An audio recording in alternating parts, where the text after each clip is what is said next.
Commercial spaceflight has become a hot topic. A lot of people want to go to space simply for the experience. They want to see what it feels like to be weightless. They want to float out of their seats and feel that kind of freedom that they've seen astronauts experience. Or they want to see the blackness of space and get a sense of the Earth as a planet.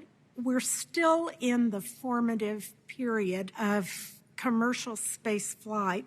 After Spaceship One claimed the Ansari X Prize, famous entrepreneur Sir Richard Branson of the United Kingdom stepped forward and formed a company called Virgin Galactic. He sees himself offering space transportation for tourists in a larger version of Spaceship One. The going rate right now is estimated to be approximately $250,000. Even though Spaceship One seemed to signal the beginning of an era of spaceflight by ordinary citizens, space tourists, we should remember that spaceflight itself is difficult to achieve.